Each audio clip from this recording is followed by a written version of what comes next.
ओम शांति। आज 6 सितंबर 2023 की ईश्वरीय मधुर महावाक्य हैं। आज बाबा कहते, मीठे बच्चे, सर्विस का शौक रखो, विशाल बुद्धि बन सर्विस की भिन्न भिन्न युक्तियां निकालो, जो बातें बगैर अर्थ हैं उन्हें करेक्ट करो। आज का प्रश्न है, आत्मा जो अजामिल जैसी गंदी बन गई है, उसको साफ करने का साधन क्या है? उत्तर, उन्हें ज्ञान मान सरोवर में डुबो दो। अगर ज्ञान सागर में डूबे रहे तो आत्मा की मैल साफ हो जाएगी। आज का प्रश्न है, ब्राह्मणों के लिए सबसे बड़ा पाप कौन सा है? उत्तर, ब्राह्मण अगर बाप की आज्ञा न माने तो यह बहुत बड़ा पाप है। बाप की पहली आज्ञा है, तुम मुझे निरंतर याद करो, लेकिन बच्चे इसमें ही फेल हो जाते हैं। फिर माया कोई न कोई विकर्म करा देती है। गीत है, छोड़ भी दे आकाश सिंहासन, तू धरती पर आ जा रे। ओम शांति।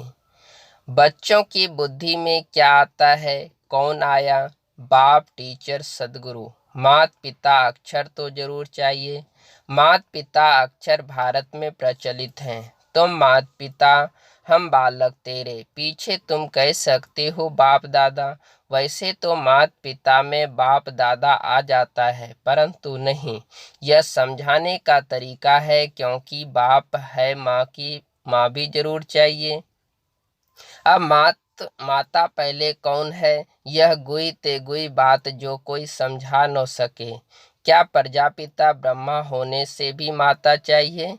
प्रजापिता ब्रह्मा के साथ कोई प्रजापत्नी भी चाहिए? नहीं, प्रजापत्नी नहीं चाहिए, क्योंकि यह मुख वंशावली है, इसलिए ब्रह्मा की पत्नी कोई हो नहीं सकती।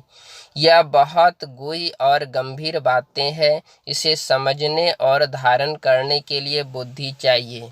यह एक ही बाप है जो बच्चों के सम्मुख आते हैं। तुम तो समझते हो माता पिता बाप दादा सम्मुख आया है।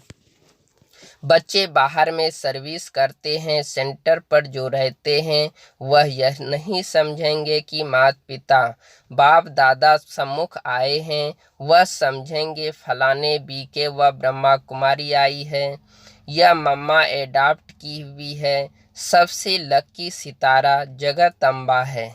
यह संभालने के लिए मुख्य है, इसलिए इन पर कलश रहता है। और यह ब्रह्मा तो हो गई, ब्रह्मा पुत्रा मेल के रूप में है, तो सरस्वती जरूर चाहिए। सरस्वती को ही जगदम्बा कहा जाए। इस मेल को तो जगदम्बा नहीं कहेंगे। यह बहुत अच्छा राज है, जो कोई भी गीता भागवत में नहीं है। शास्त्रों में कहानियां बैठ लिखी है। 5000 वर्ष पहले व 2500 वर्ष पहले क्या हुआ था, सो बैठ लिखते हैं। वह नाम रूप देश काल तो कुछ है नहीं। नाटक भी अनेक प्रकार के बनाते हैं। यह बाप बैठ सम्मुख अच्छी रीति समझाते हैं कि बच्चे हर एक बात को पूरा समझ जाए। इन गीतों में भी कोई बगैर अर्थ अक्षर है। अब आकाश तत्व तो यह है, इसमें तो हम बैठे हैं। जिस पारलौकिक बाप को सब याद करते हैं, वह कोई आकाश तत्व से आते नहीं हैं। अगर श्री कृष्ण की आत्मा कहें, वह तो यहाँ है ही। सब मुख्य मुख्य आत्माएं, धर्म स्थापक आदि यहाँ ही है। श्री कृष्ण की आत्मा भी 84वें जन्म में यहाँ की है। उसकी आत्मा को तो बुला न सके, यह परमपिता परमात्मा को बुलाया जाता है कि आओ अपना महातत्व निर्माण धाम छोड़कर कहाँ वहाँ से आओ। तुम आत्माओं का सिंहासन तो महातत्व है। आकाश में तो तुम जीव आत्माएं रहती हो। यह मांडवा है खेल चलने का। जब गीत सुनते हो, दिल में आपे ही कैरेक्ट करते जाओ। यह तो जिन्होंने नाटक बनाया है, उन्होंने ही फिर गीत बनाए हैं। फिल्म शूट करने वालों को भी समझाना चाहिए, इसमें बड़ी विशाल बुद्धि चाहिए। बाबा राय देते हैं सर्विस करने के लिए। यह ड्रामा जिसने बनाया है उन्हें समझाना चाहिए, उनसे मिलना चाहिए, इतनी समझ चाहिए। बाप तो डायरेक्शन देंगे, बाप को तो जाकर नहीं पूछना है। बाप तुम बच्चों को डायरेक्शन देंगे, ऐसे ऐसे करो, श्रीमत पर चलो। गीत वास्तव में धरती या भारत अखंड है। भारत में ही उनका आना होता है, भारत ही उनका बर्थ प्लेस है। सभी उस निराकार फादर को ही बुलाते हैं। श्री कृष्ण तो सबका फादर नहीं है, और मुरली जो दिखाते हैं वह कोई काठ की तुतारी तो नहीं है जो श्री कृष्ण के हाथ में देते हैं। मुरली तो वास्तव में ज्ञान की है। गॉडेज ऑफ नॉलेज सरस्वती को कहते हैं, राधे को नहीं कहेंगे, श्री कृष्ण को भी नहीं कहेंगे। यह तो जोड़ी है बाप और बच्चे की। सरस्वती को कहा जाता है गॉडेज ऑफ नॉलेज, तो जरूर प्रजापिता ब्रह्मा पुत्रा भी गॉड ऑफ नॉलेज होनी चाहिए। लेकिन ब्रह्मा के लिए तो गाया नहीं जाता, गॉड इज नॉलेजफुल कहा जाता है। ब्रह्मा नॉलेजफुल नहीं कहेंगे, गॉड इज नॉलेजफुल। परमपिता परमात्मा ज्ञान सागर है, तो जरूर अपने बच्चों को ज्ञान देंगे। पहले पहले इनमें प्रवेश कर इन द्वारा दूसरों को देते हैं। इनमें सब लकी सितारे आ जाते हैं। ज्ञान सूर्य, फिर ज्ञान चंद्रमा, या ब्रह्मा हुए। फिर चाहिए ज्ञान चंद्रमा के नज़दीक एक सितारा जो चंद्रमा के सामने खड़ा रहता है, वह बहुत तीखा होता है। उनको ज्ञान लकी सितारा कहेंगे। उनका नाम सरस्वती रखा हुआ है। सरस्वती बेटी हो गई ना, यह तो बाप भी हुआ, बड़ी नदी भी हुई। बहुत बड़ी नदी है। सब नदियों का मेल सागर में होता है, सागर और नदियों का मेला होता है। सरस्वती भी सागर में मिलती है, उनका मेला नहीं लगता। मेला ब्रह्मपुत्रा नदी का लगता है। यह नदी वंडरफुल है, मेल है। नदी तो फीमेल को कहा जाता है। यह गुहिराज बहुत समझने लायक है, परंतु यह बातें पहले पहले कोई नहीं बतानी चाहिए। पहले तो लौकिक माता पिता पारलौकिक माता पिता का राज समझाना चाहिए।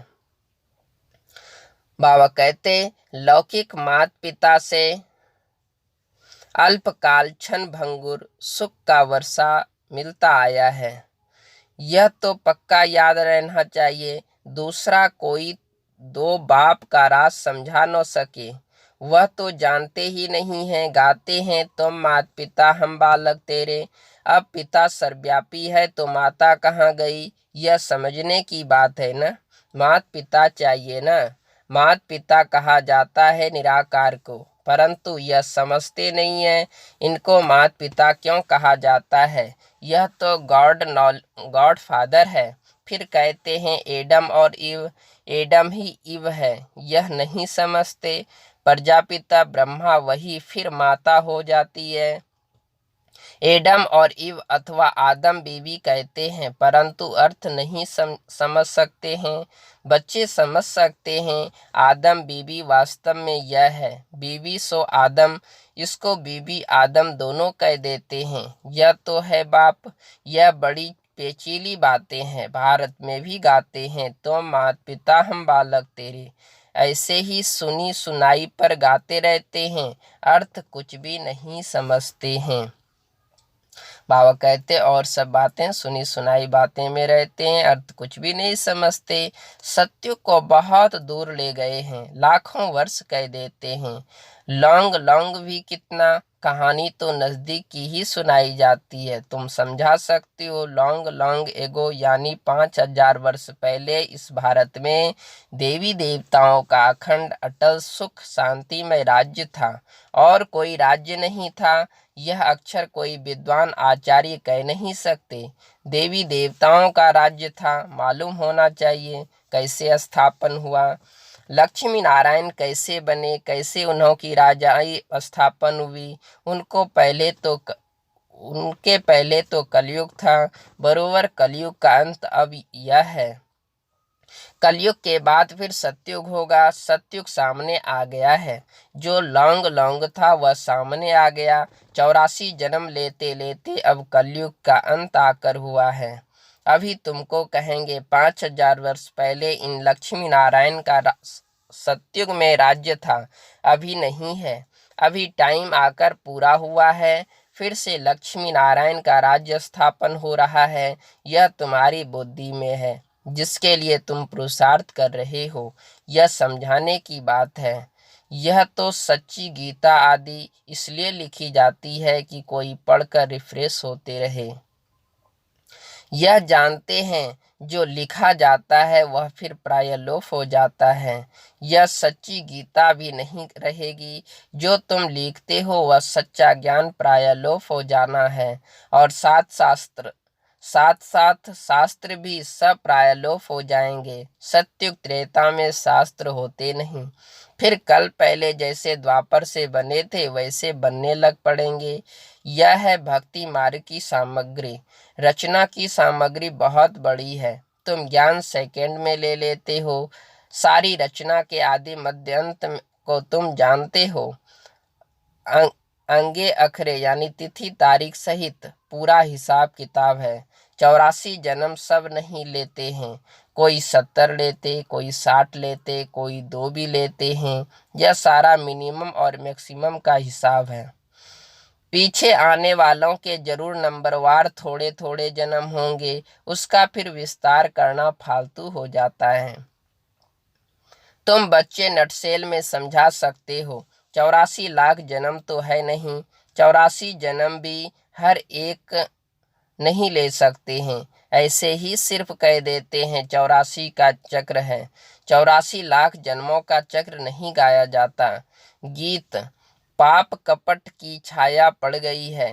अब रावण का राज्य है नहीं। रावण पर मैल की छाया पड़ते पड़ते अब बिल्कुल ही आत्मा अजामिल जैसी हो गई है। इतनी मैल चढ़ी है जो साफ होती ही नहीं।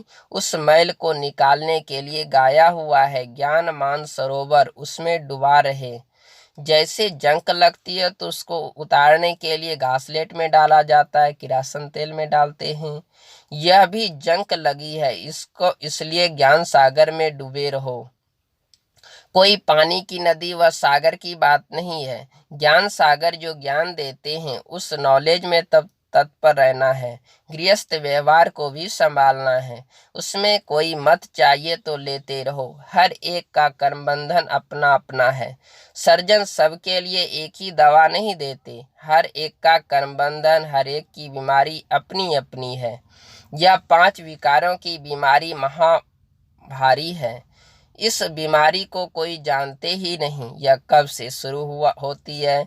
आत्मा को बीमारी लगने से शरीर को भी बीमारी लग जाती है। आत्मा में दुख पड़ता है तो शरीर में भी पड़ जाता है। यह बातें शास्त्रों में नहीं है। वह तो भक्ति मार्ग का भक्ति कांड है। भक्ति का भी बाबा ने बताया है। पहले होती है अभिविचारी भक्ति, फिर रजोगुनी व्यभिचारी भक्ति, फिर व्यभिचारी तमोगुनी भक्ति। जैसी जैसी भक्तों की अवस्था वैसे भक्ति भी हो जाती है। ज्ञान में भी ऐसे उतरता है। पहले 16 कला, फिर 14 कला, फिर 12 कला। प्रारब्ध जो बनती है वह फिर उतरती जाती है। तुम बच्चे जानते हो यह कमाई है। कमाई में विघ्न पड़ते हैं।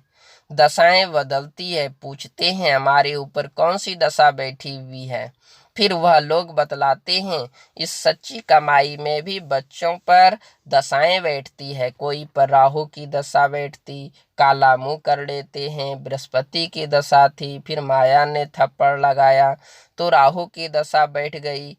काम में गिरा और फट से राहु का ग्रहण लगता है, ताला बंद हो जाता है। यह है गुप्त कड़ी सजा। वह फिर कभी कह नहीं सकेंगे कि भगवान उवाच का महाशत्रु है। सन्यासी भी काम महाशत्रु के कारण ही स्त्री को छोड़ चले जाते हैं। यह भी निवृत्ति मार्ग की पवित्रता भारतवासियों के लिए अच्छी है। भारतवासी ही पवित्र से अपवित्र बनते हैं।